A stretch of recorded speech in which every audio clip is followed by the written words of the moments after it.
Database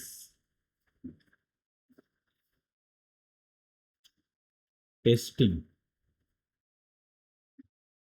लिख लो। सबसे पहले तो डेटाबेस क्या होता है पहले आपको ये पता होना चाहिए। क्या होता है डेटाबेस?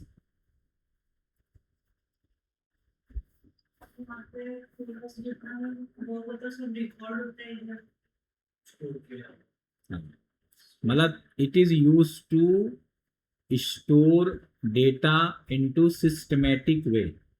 मतलब एक सिस्टमेटिक वे में यदि आपको बहुत सारे डेटा को ऑर्गेनाइज करना है, स्टोर करना है, मैनिपुलेशंस करना है, तो आप इसके लिए क्या यूज करोगे? डेटाबेस। ठीक है। इट प्रोवाइड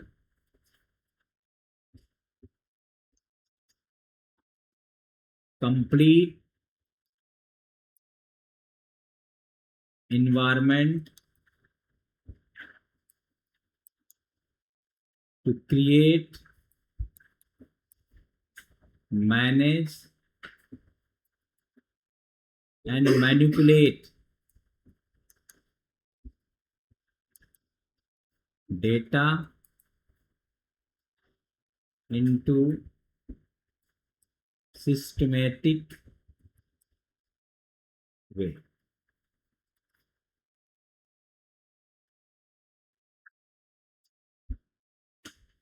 या सिस्टमैटिक अप्रोच के साथ बोल सकते।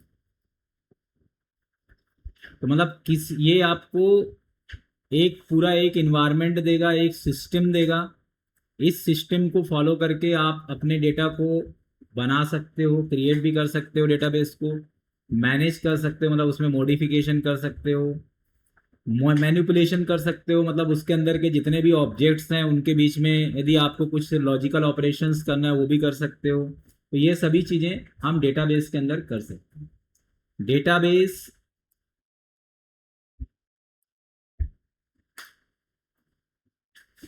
Store data using table objects. मतलब डेटाबेस में जो डेटा स्टोर होता है वो किसके फॉर्म में होता है? टेबल के फॉर्म में होता है। तो इसमें टेबल ऑब्जेक्ट्स होता है, टेबल ऑब्जेक्ट्स के अंदर हम अपने डेटा को स्टोर करते हैं। ठीक है। तो मतलब एक डेटाबेस के अंदर हम बहुत सारे अलग अलग टेबल्स, मतलब प्राइमरी ऑब्जेक्ट इसका टेबल होता है। इसके अलावा इसमें और बहुत सारी चीजें होती है, जैसे फंक्शन भी होता है। इसके अलावा इसमें ट्रिगर भी होता है। इसके अलावा इसके अंदर कर्सर भी होता है। तो अदर ऑब्जेक्ट्स भी होते हैं, लेकिन मेनली जो ऑब्जेक्ट होता है वो टेबल होता है, टेबल एंड व्यूज। ठीक है। तो इस तरीके से डेटाबेस के अंदर ये सभी चीजें मैनेज होती हैं। तो लिख लो, database store data using table objects. It also contain secondary objects such as views, functions, triggers and cursors। मतलब इसके अलावा ये अदर चीजों को भी मैनिपुलेट करता है। इसमें हम व्यूज बना सकते हैं, फंक्शंस बना सकते हैं, ट्रिगर, लेकिन ये डेवलपर का काम है। ठीक है। आपका काम व्यूज बनाना नहीं है, आपका काम फंक्शन बनाना नहीं है, आपका काम ट्रिगर्स बनाना नहीं है। ये काम डेवलपर्स करता है।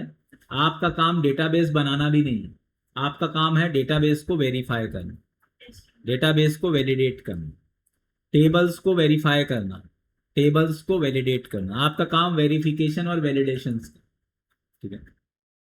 इसके बाद लिखो what is table.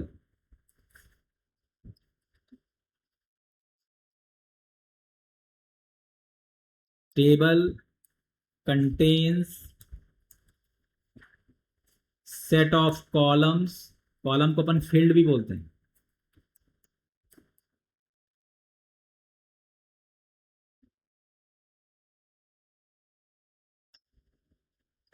to define table attribute and a set of rows to define table record। तो रिकॉर्ड और फील्ड अलग अलग चीजें होती हैं। रिकॉर्ड का मतलब हो गया डेटा और फील्ड का मतलब हो गया कॉलम। जैसे फॉर एग्जांपल स्टूडेंट नाम से आपने एक टेबल बनाया, तो सबसे पहले आपको इसके फील्ड आपको चूज करना पड़ेगा कि इसमें रोल नंबर है, नेम है, ब्रांच है, फीस है कि नहीं है। अब roll number, name, branch, fees ये क्या हो गए आपके, दीज आर द फील्ड। पर अब रोल नंबर, नेम, ब्रांच और फीस के अंदर जो डेटा है, रोल नंबर के अंदर जो डेटा मान लो 1 है, नेम आपका अपन ने दे दिया STU1, ब्रांच दे दिया कंप्यूटर साइंस, फीस दे दिया अपन ने 1,20,000। तो ये जो हमारे पास है इसको अपन बोलते हैं रो। दिस इज कॉल्ड रोज। तो मतलब जो टेबल के फील्ड्स होते हैं उसे हम कॉलम बोलते हैं, और जो टेबल के अंदर के रिकॉर्ड होते हैं उनको हम रो बोलते हैं। तो बीइंग अ टेस्टर आपको क्या टेस्ट करना होगा इसमें, आपको सबसे पहले verify and validate database name. Second number है verify and validate number of tables. ठीक है, तो सबसे पहले वेरीफाई डेटाबेस नेम, इन्वायरमेंट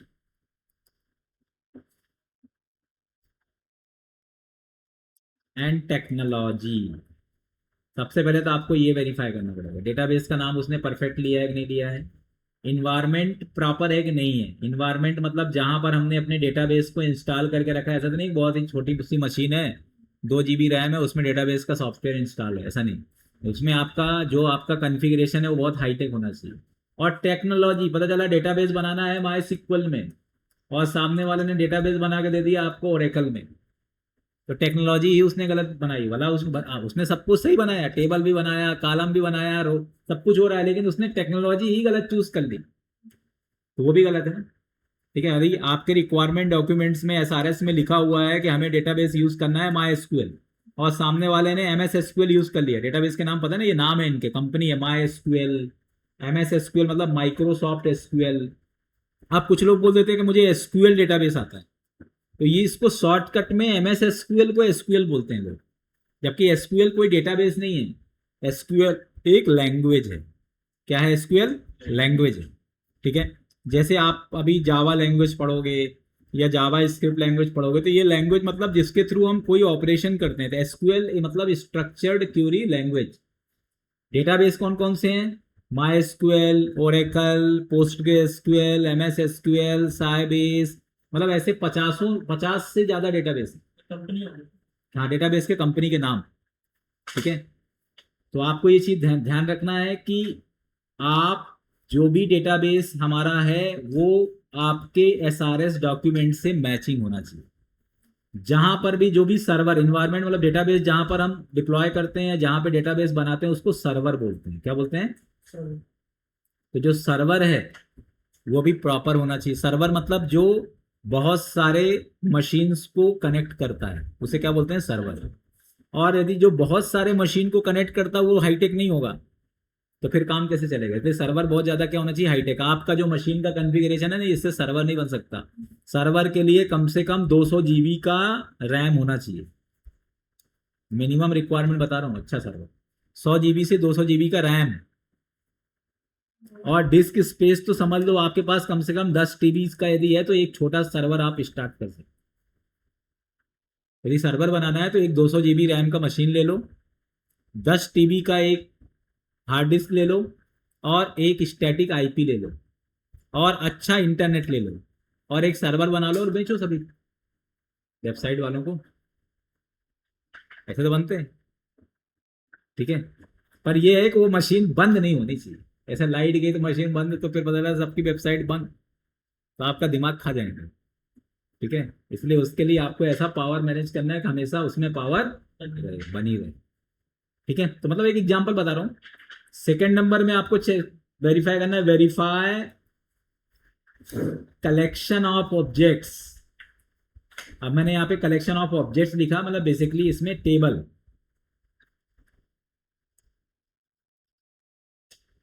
मतलब कितने नंबर ऑफ टेबल है। क्योंकि जब हम डेटाबेस के अंदर एक डायग्राम बनता है, उस डायग्राम को बोलते हैं ईआर डायग्राम। सुना है नाम? क्या बोलते हैं? क्या होता है ER diagram? Entity relationship diagram. और ये जो डायग्राम होता है ना, वो आर्किटेक्ट बनाता है। कौन बनाता है? सीनियर आर्किटेक्ट जो कंपनी में रहता है।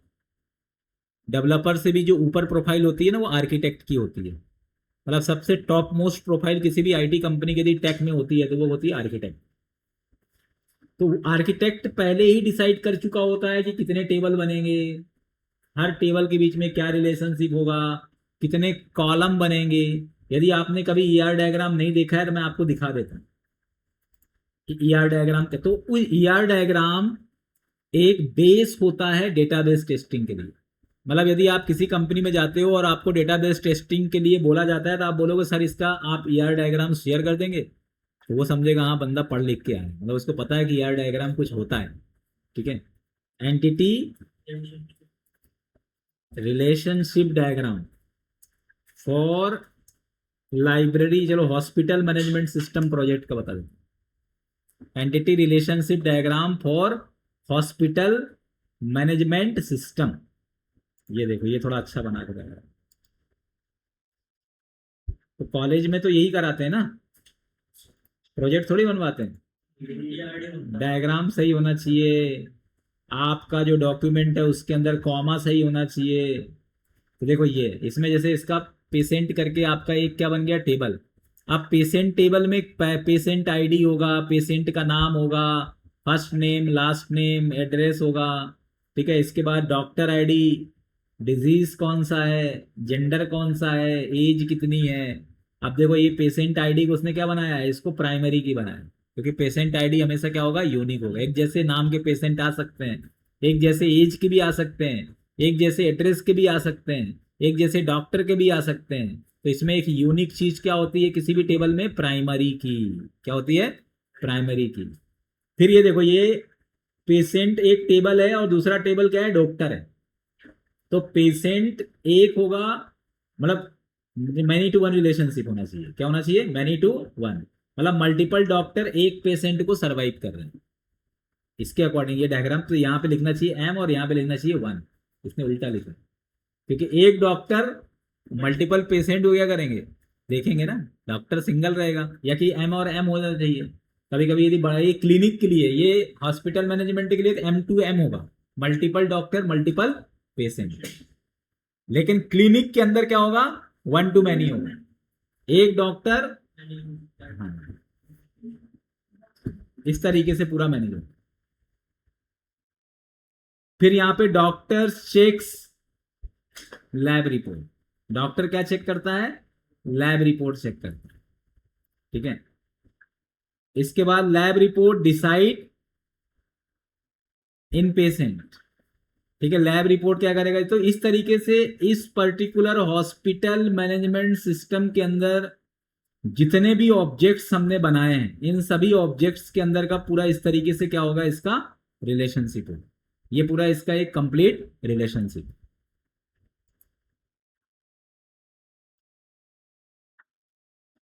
ठीक है।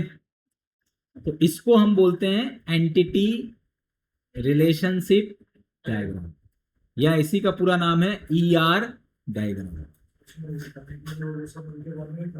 हाँ, ये मतलब एक रिलेशनशिप के लिए होता है, ये टेबल के लिए होता है। ठीक है।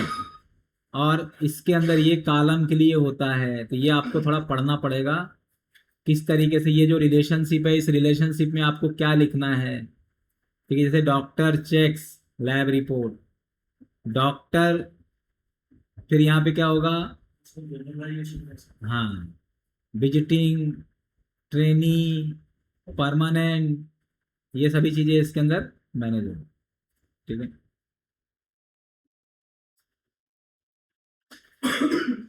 करेक्ट।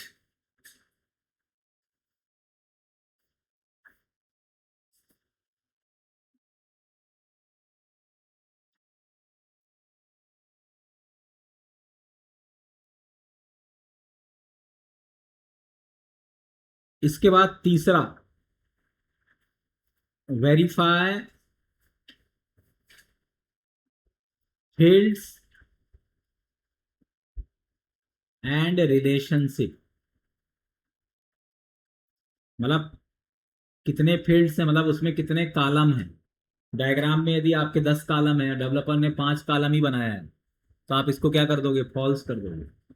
ठीक है, इसके अंदर रिलेशनशिप है, मान लो आपके पास यहाँ पे डॉक्टर और पेशेंट के बीच में प्राइमरी की और फॉरेन की का रिलेशनशिप है, और यदि डेवलपर ने नहीं लगाया है तो आप उसको फॉल्स कर दोगे। तो पहले, इसके पहले आपको ये आना भी तो चाहिए, तब तो आप चेक करोगे ना। इसलिए पहले आपको डेटाबेस टेस्टिंग के पहले थोड़ा सा डेटाबेस को पढ़ना पड़ेगा कि डेटाबेस में टेबल कैसे बनाते हैं, प्राइमरी की कैसे बनाते हैं, फॉरेन की कैसे बनाते हैं, कैसे रिलेशनशिप मैनेज होता है। मतलब इतना आपको आना चाहिए एटलीस्ट, जिससे आप टेस्टिंग कर पाओ। ज़्यादा थॉरो नहीं आना चाहिए, पर एटलीस्ट टेबल बनाना, कॉलम क्रिएट करना, रिलेशनशिप मैनेज करना, प्राइमरी की बनाना, फॉरेन की बनाना, ये सब चीज़ें आपको आनी चाहिए। ठीक है, चाहे आप क्यूरी से आए, चाहे आपको यूआई से आए, मतलब डिजाइनिंग से आए। चौथा, वेरीफाई डेटा टाइप, मतलब वेरीफाई फील्ड्स में पूरा ही आ जाएगा, डेटा टाइप तो उसी के अंदर है। फील्ड्स मतलब फील्ड के अंदर कितने फील्ड हैं और उनका डेटा टाइप क्या है, वो दोनों चीजें इसके अंदर क्या होता है, वेरीफाई करना पड़ता है। चौथा, वेरीफाई सिक्योरिटी एंड परफॉर्मेंस, ये भी रहता है। जैसे आप एप्लीकेशन का सिक्योरिटी देखते हो ना, वैसे आपको डेटाबेस के अंदर का सिक्योरिटी भी देखना होता है। डेटाबेस के अंदर भी, मतलब ऐसा तो नहीं है कोई भी बिना यूजर आईडी पासवर्ड दिए डेटाबेस के अंदर चला गया, चेंज कर दो। या उसने चेंज कर दिया, या कि पासवर्ड आपका नॉर्मल वीक पासवर्ड है। ठीक है, परफॉर्मेंस मतलब उसने, उसका जो पर्टिकुलर आपका जो डेटाबेस के अंदर का जो आर्किटेक्चर है, उसके ने आपने जो क्यूरी हिट करा, वो क्यूरी कितना देर में क्या कर रही है, प्रोसेस कर रही है। परफॉर्मेंस भी आप इसके अंदर क्या कर सकते हो, टेस्ट कर सकते हो। क्योंकि पूरा डेटा तो डेटाबेस, सबसे मेन क्या होता है, आपका एप्लीकेशन एक बार डिलीट हो गया तो कोई हेडेक नहीं है, पर आपका डेटाबेस यदि डिलीट हो गया तो हेडेक है। क्योंकि एप्लीकेशन तो सिर्फ एक समझ लो कि फ्रंट है ना, वो एक इमेज के जैसा है। लेकिन जो मेन है वो क्या है, आपका डेटाबेस है। पूरा जो स्टोरेज होता है वो कहाँ पे होता है, डेटाबेस के अंदर।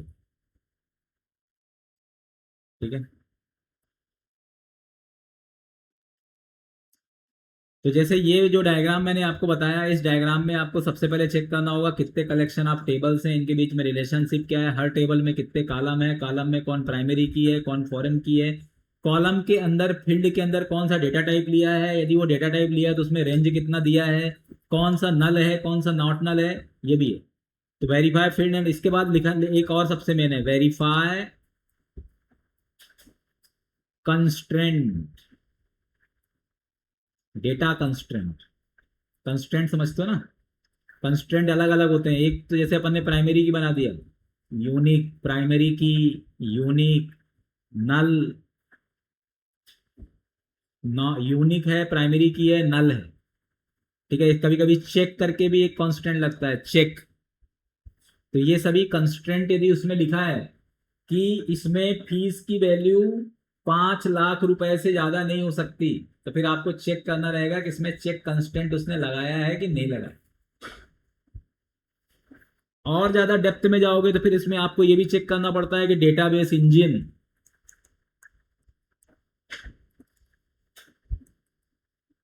एंड कोलेशन, ये बहुत हाई लेवल वर्ड है। कोलेशन, कोलेशन मतलब होता है लैंग्वेज सेट। लैंग्वेज से समझते हो ना, कि जैसे अभी आप इंग्लिश लैंग्वेज में काम कर रहे हो, अब चाइना वाले इंग्लिश थोड़ी लिखेंगे उसमें, चाइना वाले तो चाइनीज लिखेंगे, फ्रांस वाले फ्रेंच लिखेंगे, जर्मनी वाले जर्मन लिखेंगे, रशियन वाले रशियन में लिखेंगे। तो अलग अलग टाइप के कंट्री वाले अलग अलग तरीके के लैंग्वेज क्या करते हैं, यूज करते हैं। They are using different different languages. तो जैसे डेटाबेस एक ही लैंग्वेज से टेस्ट होगा, हाँ, तो बाकी को नॉर्मल हो जाएगा कि एक लैंग्वेज से यदि रिक्वायरमेंट मल्टी लैंग्वेज के है तो मल्टी लैंग्वेज से भी टेस्ट करना। हाँ, मल्टी लैंग्वेज यदि है, यदि आप कोई भी एप्लीकेशन में काम कर रहे हो वो चाइनीज में भी है, ठीक है, कभी कभी तो गुजराती मराठी में भी आ जाता है भाई, ये तो उसको लोकल, वो लोकल हो जाता है। लोकलाइजेशन ग्लोबलाइजेशन बोलते हैं इसको, वो टेस्टिंग का टाइप है। लेकिन मैं अभी डेटाबेस में बोल रहा हूँ कि डेटाबेस में भी आपको क्या करना है, यदि आपके पास यदि ऐसी रिक्वायरमेंट है कि मल्टीपल लैंग्वेज को ये कंटेन करना चाहिए आपका स्टोरेज, तो फिर उसको भी टेस्ट करना। ठीक है, इमेज, आप जो इमेजेस डालते हो उसको भी आपको चेक करना रहेगा, इमेज का रेंज है प्रॉपर है कि नहीं है, टाइप, मतलब टाइप तो आपको हर फील्ड का चेक करना है। ठीक है, जैसे रोल नंबर का टाइप, तो उसका पूरा एक स्कीमा, इसको बोलते हैं डेटाबेस स्कीमा, ये आपको दिया जाता है। ये डेवलपर आपको डेटाबेस स्कीमा देगा, या जो आर्किटेक्ट है वो डेटाबेस स्कीमा देगा। उस स्कीमा में आपको फील्ड का नाम लिखा रहता है, टाइप लिखा रहता है, रेंज लिखा रहता है। डेवलपर देगा आपको मोस्टली, आर्किटेक्ट या डेवलपर क्या देगा? स्कीमा।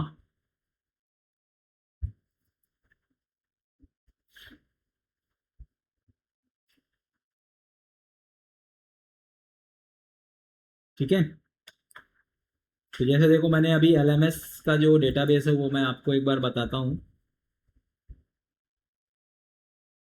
अब डेटाबेस की प्रैक्टिस करने के लिए, अब डेटाबेस सॉफ्टवेयर के नाम पता है आपको? How many software of database?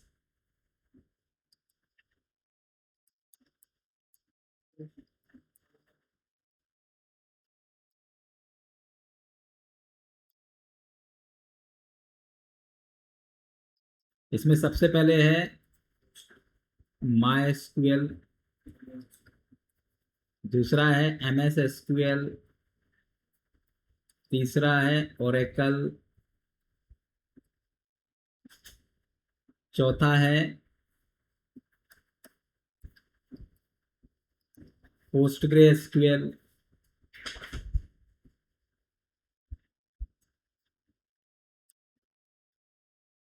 पांचवा है साइबेस। आजकल तो दो टाइप के डेटाबेस आ गए, एक रिलेशनल और एक नॉन रिलेशनल। रिलेशनल मतलब जिसमें टेबल के फॉर्मेट में यदि हम डेटा स्टोर करते हैं, रो और कॉलम के फॉर्म में स्टोर करते हैं, उसको रिलेशनल बोलते हैं। क्या बोलते हैं? रिलेशनल। और जिसमें हम ऑब्जेक्ट के फॉर्मेट में डेटा स्टोर करते हैं, ऑब्जेक्ट मतलब की वैल्यू पेयर।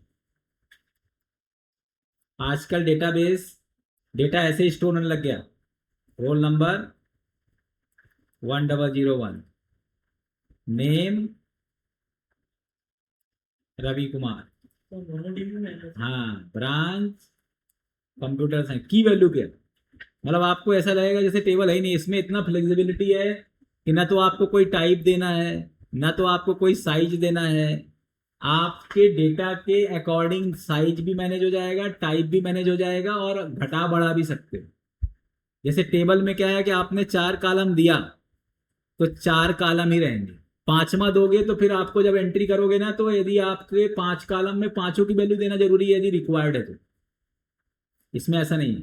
इसमें पहले रो में 3 कॉलम, दूसरे रो में 4 कॉलम, तीसरे रो में 5 कॉलम। मतलब कॉलम को या कि घटा सकते हो, बढ़ा सकते हो, मतलब इसमें कोई नियम कानून नहीं है। ये हो गया पूरा जेनजी जनरेशन। कौन सा? Non relational. मतलब जिसका कोई रूल्स रेगुलेशन को जो फॉलो नहीं कर रहा। नहीं, अलग अलग। इसमें नो एसक्यूएल चलता है, इसमें एसक्यूएल लैंग्वेज यूज नहीं होता, और इसमें एसक्यूएल लैंग्वेज यूज होता है। देखो आप समझो, एसक्यूएल लैंग्वेज, एसक्यूएल लैंग्वेज सभी में, पांचों में यूज होगा। ये क्यूरी लैंग्वेज का नाम है। इसमें नो एसक्यूएल मतलब इसमें एसक्यूएल नहीं चलता। SQL is not a database, SQL is a language.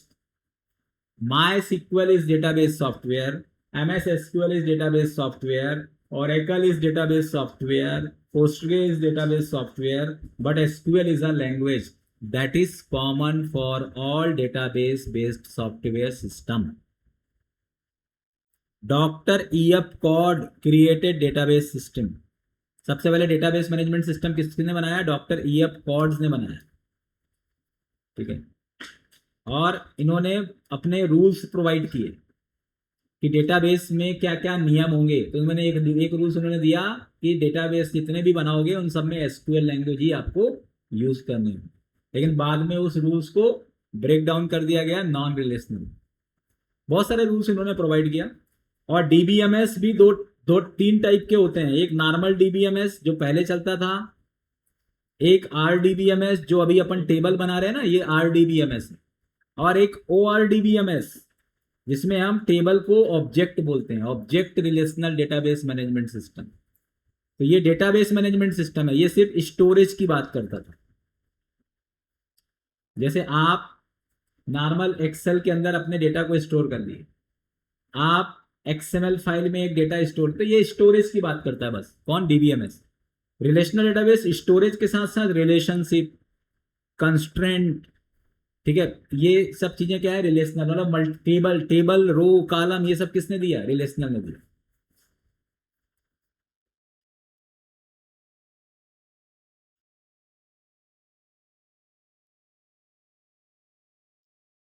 Based on rows and column, row और कॉलम के फॉर्मेट में इसमें पूरा मैनेज होता है।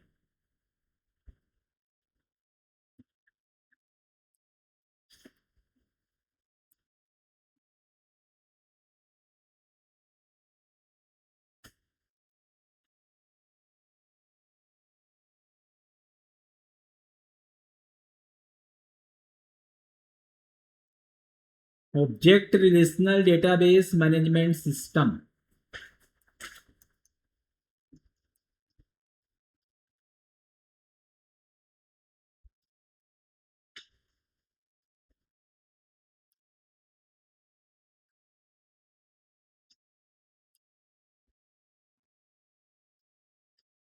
It store data using set of objects, बहुत सारे अलग अलग ऑब्जेक्ट्स को कलेक्ट करके डेटा, मतलब ये जितने भी टेबल, प्रोसीजर, ट्रिगर्स, व्यूज जो मैंने अभी आपको बताया था, ये सब ऑब्जेक्ट्स। और जो क्लाउड वाला डेटाबेस, क्लाउड के अंदर जो डेटाबेस स्टोर होता है वो पूरा ORDBMS पैटर्न में ज्यादा यूज होता है, इसमें ORDBMS आजकल क्लाउड में आ गया ना, अज्योर में डेटाबेस है, AWS के अंदर डेटाबेस है, बहुत सारे डेटाबेस आ गए, कॉच डीबी, डायनेमो डीबी, ठीक है, सबने अपने खुद के अलग अलग, SQL एक्सप्रेस, SQLite तो RDBMS में, वैसे बहुत सारे डेटाबेसेस, जैसे मोबाइल फोन में भी डेटाबेस है आपका SQLite, क्या है SQLite, ये मोबाइल डेटाबेस है, बहुत लाइट वेट होता है SQLite, पर इसमें भी SQL यूज होता है, समझ में आ गया ना, SQL और SQLite, SQL और MySQL क्या है, डेटाबेस सॉफ्टवेयर है, और SQL क्या है, उसके अंदर का लैंग्वेज। तो पहले आपको ये सब चीजें पता होना चाहिए। DBMS मतलब normal database management system, that provide, that focus only for storage under the structured fashion. RDBMS means relational database management system. It provide table concept, field concept, relationship concept to create, store the data, and we can correlate it different type of tables based on relationship, ठीक है। और ORDBMS और ज्यादा advance है, इसने बोला कि जितने भी आपके टेबल हो गए, प्रोसीजर हो गए, कर्सर हो गए, इनको एक ऑब्जेक्ट के फॉर्मेट में स्टोर करना, तो ज्यादा सिक्योरिटी हो जाएगी। ऑब्जेक्ट के अंदर टेबल, ऑब्जेक्ट के अंदर प्रोसीजर, ऑब्जेक्ट के अंदर ट्रिगर, तो मतलब मेन क्या हो गया, ऑब्जेक्ट हो गया, उसके अंदर क्या हो गया, अलग अलग चीजें होंगी,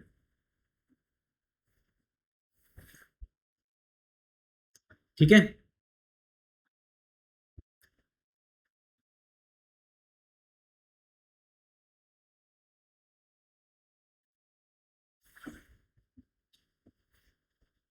अब आपको अभी अपने को कौन से कोई सा भी डेटाबेस में आप यदि काम कर लोगे तो उससे आपका काम हो जाएगा। MySQL, अपन MySQL में अभी अपन काम करेंगे, और MySQL में यदि आपको काम करना है तो MySQL के लिए MySQL का खुद का अपना एक कंसोल एडिटर भी आता है, वो भी आप इंस्टॉल कर सकते हो।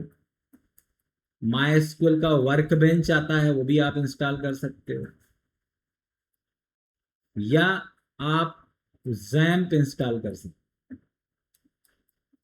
क्योंकि जैम्प एक्चुअली, इसमें ये PHP का एक पैकेज है, पैकेज सॉफ्टवेयर है, इसमें M मतलब होता है MySQL, और ये भी बहुत इजी वे में आपको अप्रोच प्रोवाइड करता है, ठीक है।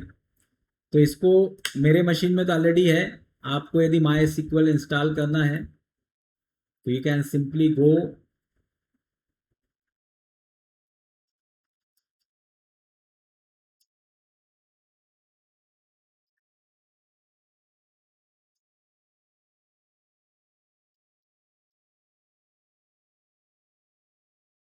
ठीक है, ये इंस्टॉल MySQL इन विंडोज, ये आपको पूरे तरीका दे देगा।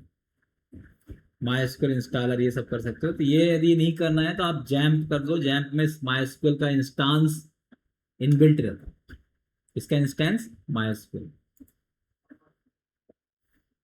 ठीक है, यहाँ पे जाइए और यहाँ से आप इसको इंस्टॉल कर सकते। जैसे आप इंस्टॉल करेंगे,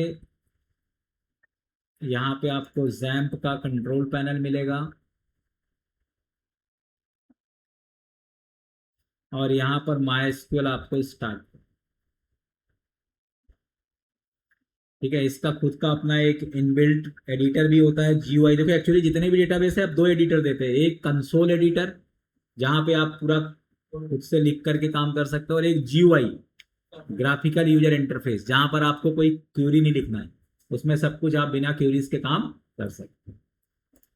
जैसे ये, इसमें एक PHP माई एडमिन करके एक एडिटर होता है, आप इसके एडमिन में क्लिक करोगे तो आ जाएगा PHP माई एडमिन। क्या नाम है इसके एडिटर का? PHP माई एडमिन लोकल होस्ट स्लैश यहाँ पे लिख देना।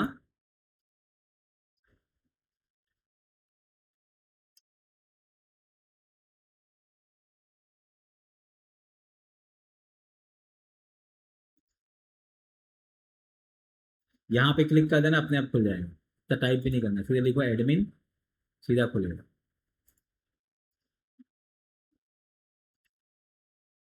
ये जैम्प का कंट्रोल पैनल है। क्या है ये? पोर्ट नंबर है, पोर्ट नंबर किस पोर्ट में चल रहा है? 3306 में चल रहा है। ये देखो, ये ऐसा आएगा आपके पास।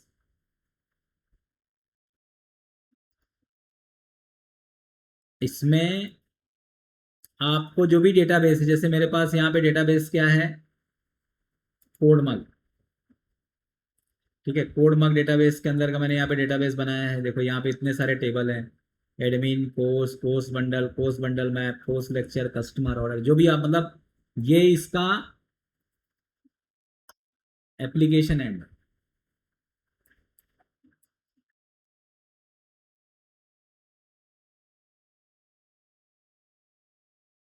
और ये इसका पूरा क्या है, डेटाबेस। मतलब जितने कोर्स आपको यहाँ पे दिख रहे हैं ना फ्रंट में, वो सब इसी डेटाबेस से उठ के यहाँ पे आ रहे हैं।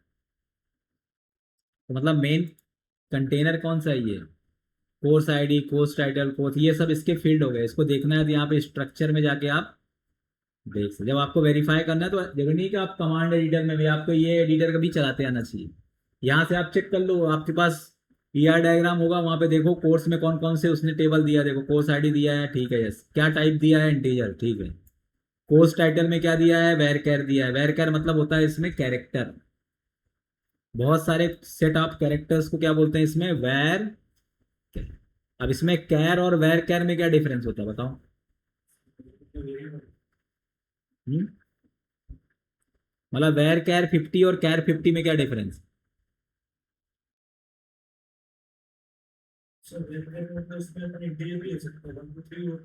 नहीं, बिल्कुल गलत। आप बताओ। वेर कैर मतलब होता है, it is called dynamic length character.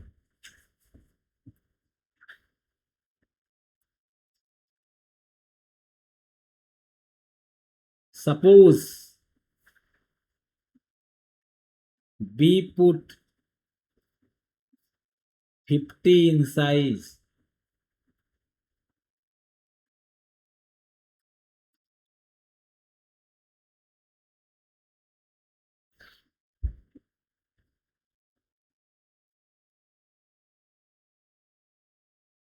मतलब एक साथ ही हम इतने सारे कैरेक्टर्स ले ठीक लेंगे। है, इट एक्सेप्ट मैक्सिमम 50 कैरेक्टर, लेकिन वो default 0।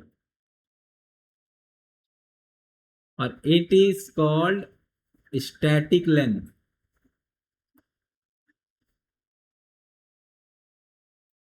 Means minimum 50 and default 50, means max 50 and default 50।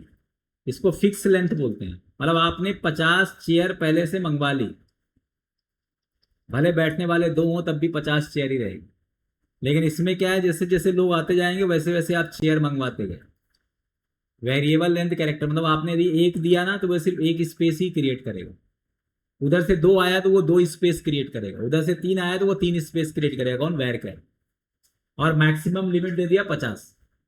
और कैर में आपने 50 दिया मतलब वो भले एक भी नहीं आए तब भी 50 स्पेस क्या करेगा? क्रिएट करके रखेगा। ये मेन डिफरेंस होता है। कैर मतलब होता है फिक्स्ड लेंथ कैरेक्टर। तो ज्यादा फास्ट कौन होगा? नहीं, सिचुएशन पे डिपेंड कर। यदि आपके पास 10 एलिमेंट है और आपको 10 एलिमेंट को कंपलसरी एंटर कराना ही है तो कैर अच्छा है ना कि पहले से इसके पास स्पेस क्या है, मैनेज ले। वैर कैर में क्या है कि रन टाइम में वो स्पेस क्रिएट करता है तो टाइम लेगा ना ज्यादा। तो जहां पर फिक्स्ड वैल्यू है तो आप कैर लो। पता है आपको पहले से कि इसमें 10 ही रहेगा, मोबाइल नंबर में 10 कैरेक्टर ही रहेगा तो मतलब वो कैर लो। जहां पर आपको लगता है एड्रेस में 50 भी लिख सकता है, कोई 100 भी लिख सकता है, कोई 150 भी लिख सकता है, तो वहां पर आप वैर कैर लो। स्टार्टिंग 0 से डेली जब बढ़ते चला जाए, बढ़ता चला जाए। इसलिए डायनेमिक लेंथ कैरेक्टर, वैर मतलब वेरिएबल लेंथ। यहाँ पे वैर का मतलब वेरिएबल लेंथ से, variable length character, that is called वैर कैर, वेरिएबल लेंथ कैरेक्टर। और कैर मतलब होता है फिक्स्ड लेंथ कैरेक्टर।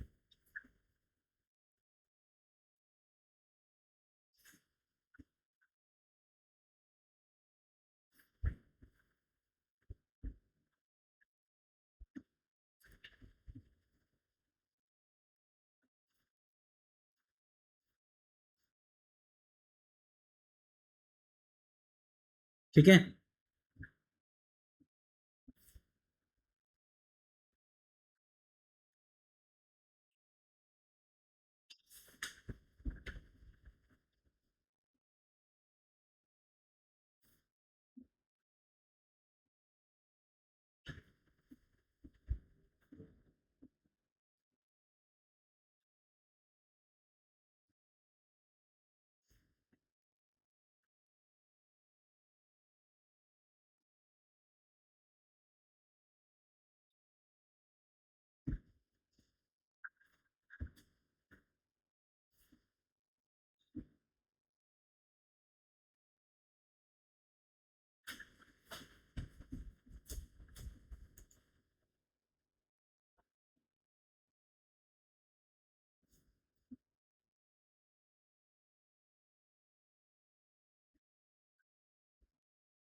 ठीक है।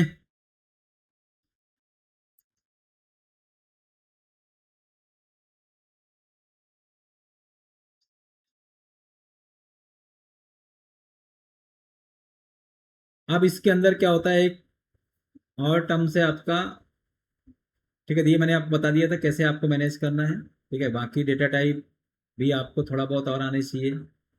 किसमें खुला है?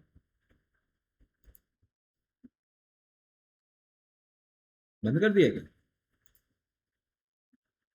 हाँ?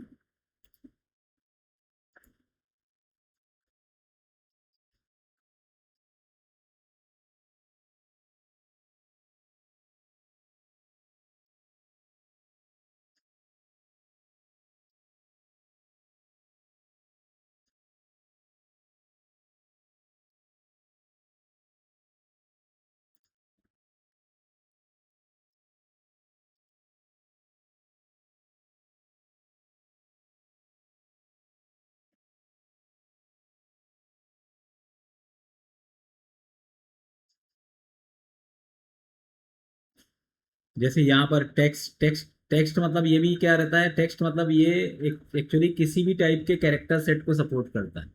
मतलब इसमें जैसे HTML के अंदर के जो टैग हैं H1 H2 H3, ये सबको भी सपोर्ट करता है। ये टैग वैग को सपोर्ट नहीं करता है। वैर कैर सिर्फ किसके लिए होता है? कैरेक्टर के लिए होता है। ये किसके लिए होता है? HTML या JSON डॉक्यूमेंट, XML डॉक्यूमेंट, उनको भी सपोर्ट करता है। कौन? टेक्स्ट। ठीक है। डेट टाइम, डेट और टाइम दोनों को मैनेज करके लेगा ये। ठीक है। इसके बाद इसमें इनाम, इनाम एक्चुअली क्या होता है, जैसे आपके पास कोई ड्रॉप डाउन लिस्ट है, क्या है? ड्रॉप डाउन लिस्ट है। तो ड्रॉप डाउन लिस्ट मतलब मल्टीपल डेटा को, जैसे एरे होता है ना वैसे इसमें इनम होता है। तो मल्टीपल कलेक्शन आप डेटा को यदि आपको एक्सेप्ट कराना है तो उसके लिए क्या यूज कर सकते हो, इनम। तो यहाँ पे इनम में जैसे live class, recorded lectures, free, ऐसा मैंने इसमें डाल दिया। तो एक फ्रंट एंड एप्लीकेशन एंड पे आपको ये तीनों चीजें क्या होगी वहां पे शो होती है। तो वो किस में है, इनम में। तो इनम एक्चुअली क्या है, मल्टीपल डेटा एलिमेंट्स को कंटेन करता है। इसके बाद यहाँ पे कोर्स ऑर्डर करके मैंने इंटीजर लिया, ये इंटीजर की मैंने साइज दिया 11। 11 मतलब 11 इंटीजर के डिजिट्स इसमें आ सकते हैं, ये इसकी साइज। वेर कैर 150 मतलब 150। अब देखो ये कोलेशन, कोलेशन मतलब होता है लैंग्वेज सेट।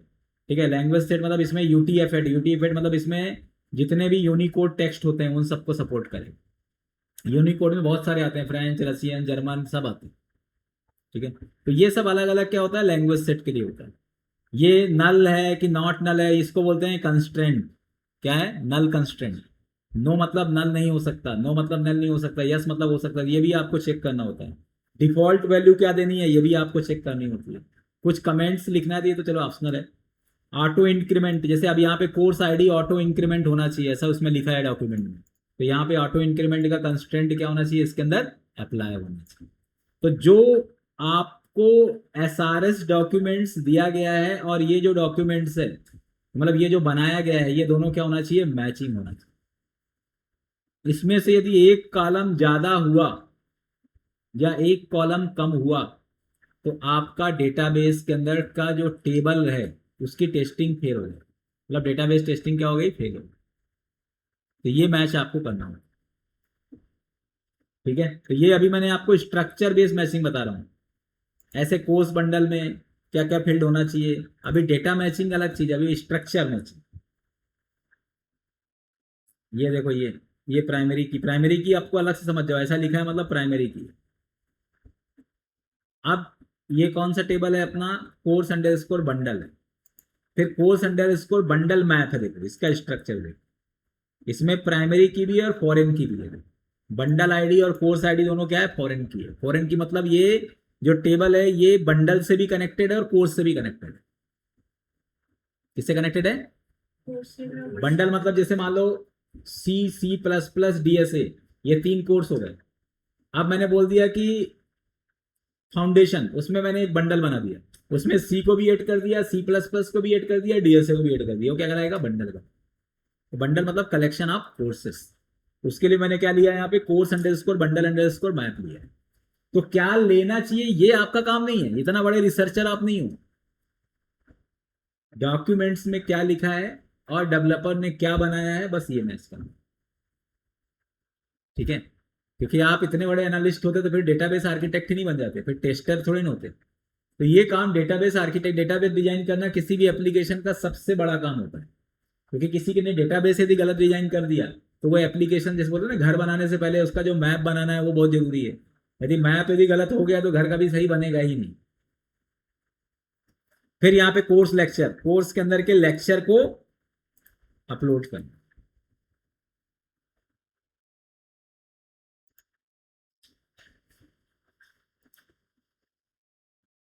फिर यहाँ पे कस्टमर, और फिर यहाँ पे ऑर्डर।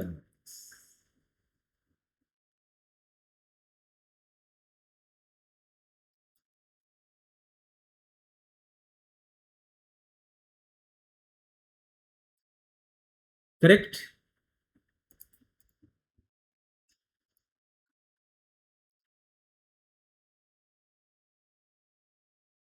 तो इसको हम बोलते हैं, अभी ये डेटाबेस टेस्टिंग के अंदर स्ट्रक्चर टेस्टिंग बोलते हैं। क्या बोलते हैं, स्ट्रक्चर को टेस्ट करना।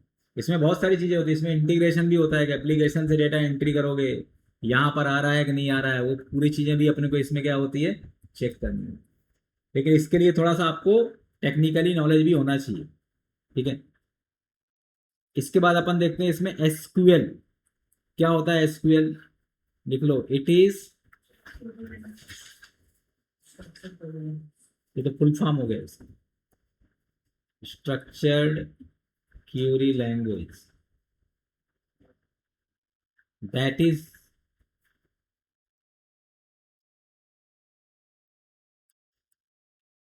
To perform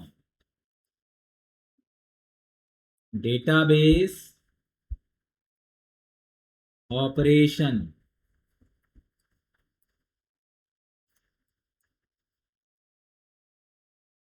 using set of command, मतलब बहुत सारे कमांड के कलेक्शन, बहुत सारे सेट ऑफ कमांड का यूज करके हम इसके अंदर डेटाबेस ऑपरेशंस का यूज करते हैं, डेटाबेस ऑपरेशन मैनेज करते हैं।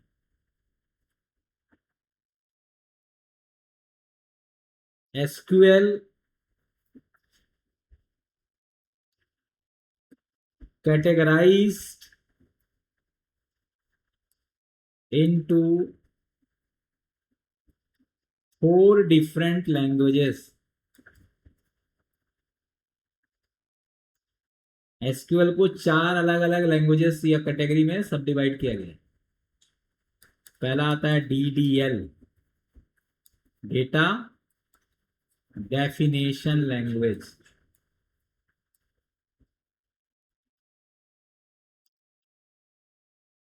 दूसरा आता है DML, डेटा डेफिनेशन लैंग्वेज में क्या क्या होता है? क्रिएट, अल्टर,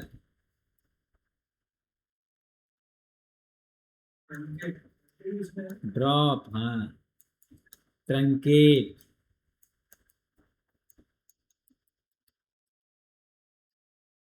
आता तुमको डेटाबेस? कहाँ पे? हाँ, डेटा मैनिपुलेशन लैंग्वेज।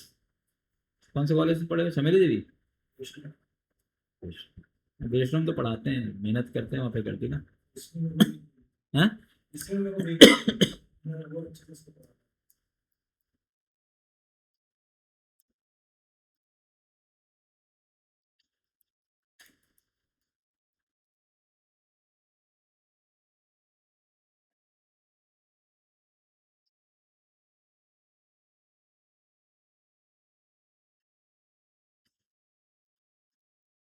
तो आता है DCL,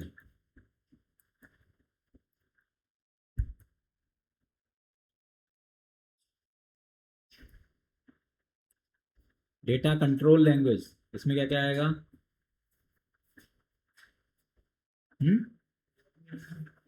ग्रांट, ये यूज नहीं करना रहता, ये डीबीए के लिए रहता है। डीबीए होता है ना एक, डेटाबेस एडमिनिस्ट्रेटर, एक प्रोफाइल होती है, उसके लिए रहता है। ये DCL और TCL आपको नहीं करना है। ये DBA का काम है। किसका काम है? Transaction control language. कौन सा लैंग्वेज? Transaction control language. इसमें आता है रोल बैक और कमिट। अब नेक्स्ट सेशन में अपन ये पढ़ेंगे कि एसक्यूएल को, इसको प्रैक्टिकली इंप्लीमेंट करके देखना। ठीक है?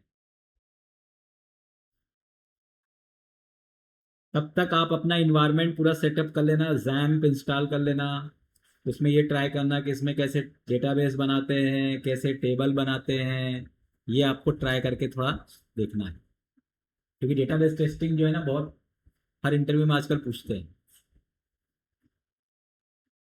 जैसे डेटाबेस टेस्टिंग हो गया, API टेस्टिंग हो गया, इंटीग्रेशन टेस्टिंग हो गया, स्मोक टेस्टिंग हो गया, सैनिटी टेस्टिंग हो गया, ये इंपॉर्टेंट है। परफॉर्मेंस। ठीक है, चलो इतना। मैं आपको रिकॉर्डेड लेक्चर